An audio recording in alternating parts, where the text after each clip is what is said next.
নমস্কার বন্ধুরা, কেমন আছেন সবাই? আশা করছি আপনারা প্রত্যেকে সুস্থ আছেন এবং আপনাদের বাগানের গাছগুলি খুবই ভালো আছে। বন্ধুরা, আজকে আমাদের এই ভিডিওর মূল বিষয়বস্তু হলো কিভাবে আমরা এই এপ্রিল মাসে এসে দাঁড়িয়ে বেলি ও জুঁই গাছে এই রকম হারে প্রচুর পরিমাণে ফুল ফোটাতে পারব। কি এমন খাবার ব্যবহার করলে গাছ রকেটের গতিতে বেড়ে উঠবে, গাছে প্রচুর পরিমাণে কুঁড়ি আসবে এবং গাছ ভরে ফুটবে প্রচুর সুগন্ধি সাদা ফুল।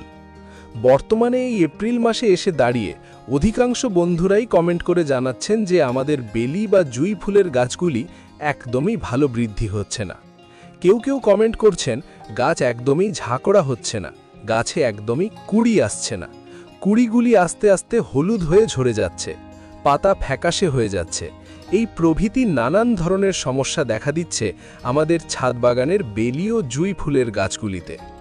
আপনাদের ছাদ বাগানেও যদি এই সমস্ত যাবতীয় সমস্যা দেখা দেয়, তবে আজ আমি আপনাদের একটি ম্যাজিক খাবারের কথা বলবো। এই ম্যাজিক খাবারটি যদি গাছে ব্যবহার করেন, তবে সমস্ত রকম সমস্যার সমাধান হবে। গাছ ঝাঁকড়া হবে, গাছ রকেটের গতিতে বেড়ে উঠবে, গাছে প্রচুর কুঁড়ি আসবে এবং গাছ ভরে উঠবে ফুলে ফুলে। তো বন্ধুরা, আপনাদের প্রত্যেকের কাছে একটি অনুরোধ, ভিডিওটিকে স্কিপ না করে ভিডিওটিকে সম্পূর্ণ দেখবেন। চ্যানেলে কোনো নতুন বন্ধু হয়ে থাকলে অবশ্যই করে আপনারা আমার চ্যানেলটিকে সাবস্ক্রাইব করে রাখবেন। তো চলুন বন্ধুরা, বেশি দেরি না করে আজকের মূল ভিডিওটি শুরু করা যাক। আপনাদের মধ্যে অনেকের হয়তো ভুল ধারণা আছে যে শুধুমাত্র গাছে খাবার ব্যবহার করলেই গাছে ভরে ভরে প্রচুর পরিমাণে ফুল ফোটে, কিন্তু এটি বন্ধুরা একটি সম্পূর্ণ ভুল ধারণা। গাছে খাবার দেওয়ার পাশাপাশি গাছের বেশ কয়েকটি সাধারণ পরিচর্যা অবলম্বন করতে হবে। প্রথম পরিচর্যা হিসেবে বেলি বা জুঁই গাছে এত পরিমাণে ফুল পেতে হলে গাছকে সবার প্রথমে সরাসরি সূর্যের নিচে রাখুন। হ্যাঁ, ঠিকই শুনেছেন, এই সাদা সুগন্ধি ফুল গাছগুলি খুবই সূর্যালোক পছন্দ করে এবং গাছকে এই রকম হারে ঝাঁকড়া করে তুলতে হলেও আপনাকে গাছগুলিকে সরাসরি রোদে রাখতে হবে। কমপক্ষে গাছে 4 থেকে 5 ঘন্টা সূর্যালোক অতি অবশ্যই পায়, সেদিকে খেয়াল রাখবেন। যদি দেখেন গাছের পাতা পুড়ে যাচ্ছে বা গাছ নেতিয়ে পড়ছে, তাহলে গাছকে দুপুরবেলা যখন কড়া রোদ থাকে তখন শেডের নিচে রাখতে পারেন। তবে সকালবেলার রৌদ্র যাতে অতি অবশ্য করে গাছে 3 থেকে 4 ঘন্টা পায়, সেদিকে নজর দেবেন। তাহলেই দেখবেন আপনার গাছ ফুলে ফুলে ভরে উঠছে। বেলি ও জুঁই গাছ দ্রুততার সাথে ঝাঁকড়া না হওয়া এবং ভালোভাবে বেড়ে না ওঠার আরও একটি কারণ রয়েছে, সেটি হচ্ছে গাছে গোড়ার মাটিতে ভরে ভরে জল দেওয়া। অনেকেই আছে যারা গাছের গোড়ার মাটি ভেজা থাকার সাথে সাথেও আবার গাছের গোড়ার মাটিতে পুনরায় জল দেন, ফলে গাছের গোড়ার মাটি একদম শুকাতে পারে না এবং গাছের গোড়ার মাটি না শুকালে গাছের শিকড় আস্তে আস্তে ড্যামেজ হয়, ফলে গাছের শিকড় একদম ভালো শ্বাস প্রশ্বাস নিতে পারে না। গাছের শিকড় যদি ভালোভাবে বৃদ্ধি না হয়, তবে সেই গাছের বৃদ্ধি কখনোই হবে না। এই গাছগুলি ময়েশ্চার পছন্দ করে, কিন্তু জল জমা একদমই পছন্দ করে না। যখন দেখবেন গাছের গোড়ার মাটি ওপর থেকে আস্তে আস্তে শুকিয়ে যাচ্ছে, তখনই জল ব্যবহার করুন। প্রয়োজনে মাটির 1 ইঞ্চি গভীরে আঙুল দিয়ে দেখুন যে জলের প্রয়োজন আছে কিনা। যদি মনে হয় ভিজে ভাব নেই, তখনই গাছে জল দিন। তৃতীয় পরিচর্যা হিসেবে বলবো, বর্তমানে এখন যেহেতু আমরা এপ্রিল মাসে উপনীত হয়েছি, এই সময় সূর্যের তাপমাত্রা বেশ অনেকটাই থাকে। এই অতিরিক্ত তাপমাত্রার কারণে বেলি ও জুঁই গাছের কুঁড়িগুলিও অনেক সময় পুড়ে যায় বা হলুদ হয়ে ঝরে যায়। তাই এর প্রতিকার হিসেবে যে কাজটি করবেন, যাদের একদমই ছাওয়া জায়গা নেই, তারা বিকেলে যখন গাছে জল দেবেন, তখন পুরো গাছটিকে জল দিয়ে খুব ভালোভাবে স্নান করিয়ে দেবেন। এতে গাছের সতেজতা বজায় থাকবে এবং গাছ খুব ভালো থাকবে। টিপস নাম্বার 4 হলো, গাছের গোড়ার মাটিতে আমরা কখনোই আগাছা জন্মাতে দেব না, কারণ আগাছাগুলি গাছে দেওয়া সমস্ত খাবার খেয়ে ফেলে, ফলে আপনার মূল গাছের জন্য পর্যাপ্ত পুষ্টি থাকে না। তাই সব সময় টবের মাটি পরিষ্কার রাখুন।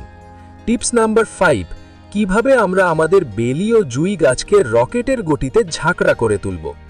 গাছকে দেখার মতো বাড়িয়ে তুলতে হলে আপনাকে পিঞ্চিং বা কাটাই ছাঁটাই করতে হবে।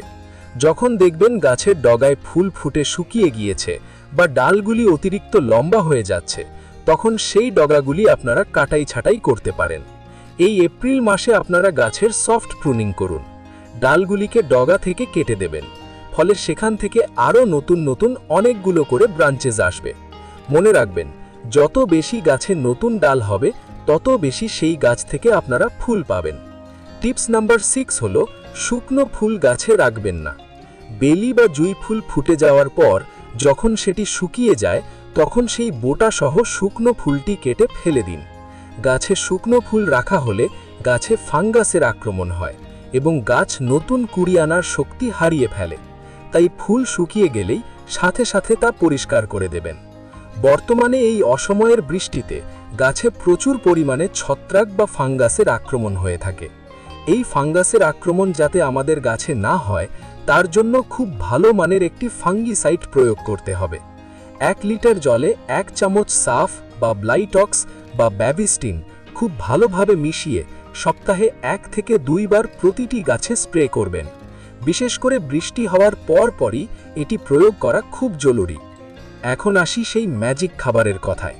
বেলি ও জুঁই গাছে কি এমন খাবার ব্যবহার করলে গাছ রকেটের গতিতে বেড়ে উঠবে এবং গাছ ভরে সাদা ফুলে ভরে উঠবে?